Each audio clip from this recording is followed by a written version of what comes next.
بیایید با هم نان سوخالی ترد خوشمزه در خانه درست کنیم. به این تردی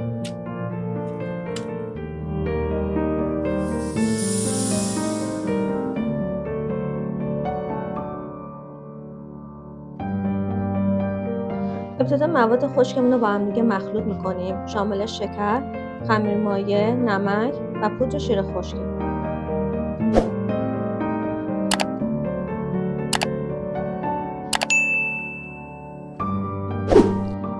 نیمی از آب رو به دستور اضافه میکنیم و مابقی رو یک عدد تخم مرغ.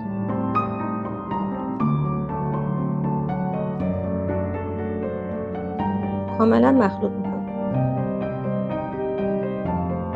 وقتی کامل مخلوط شد، چربی خمیر رو بهش اضافه میکنیم.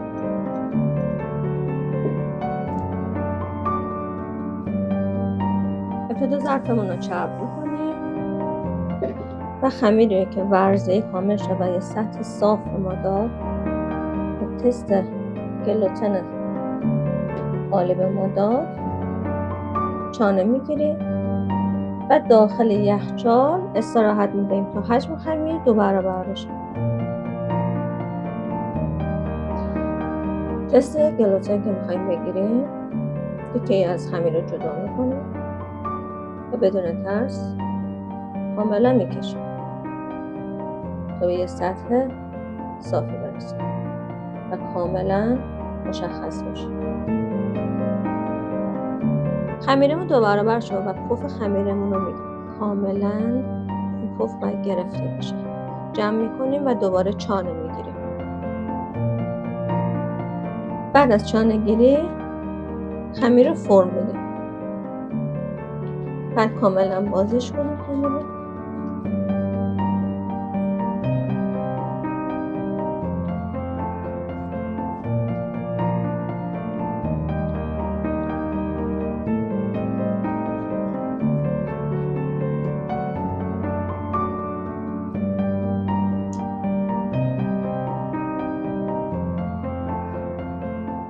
کاملا فرم میدیم خمیر رو.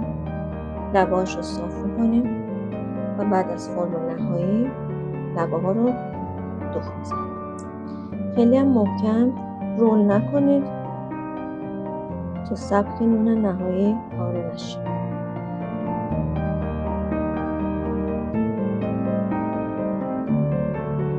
داخل سینه ورقه نسوز میندازیم یا متر و خمیرمون رو بعد از فرم‌دهی داخلش می‌ذاریم. در انتها یک کمی فشار میدیم تا کف این خمیر به کف این هرمس ما بچسبه و تکون نخوره موقع حجم گیری و قرار میدیم میذاریم 2 ساعت، 1 ساعت تا 2 ساعت بسته به دمای محیطتون. خیلی رو تایم شما فوکوس نکنید. زمانی که شما تست پوست میگیرین و این خمیر کاملا رسید، اون موقع رومالش رو انجام میدید.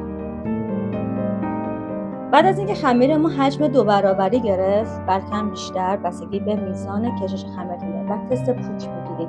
بعد رومال خمیر رو میزنید. رومالش تخم مرغ به صورت کامل همراه با شیر،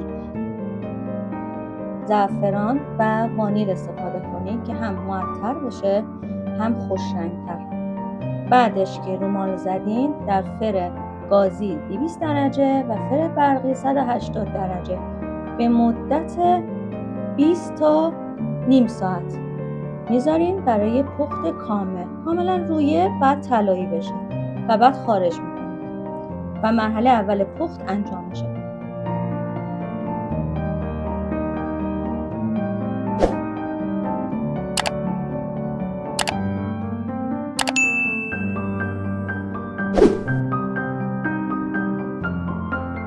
مرحله اولیه پخت انجام شده.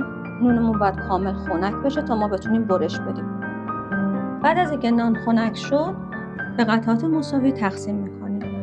اینم نمونه تخمیر شده نان.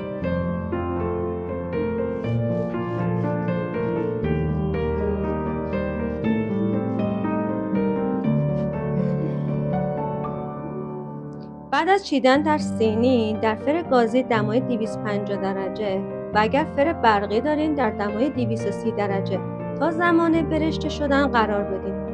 اگر لازم بود غرش ها رو برگردونیم.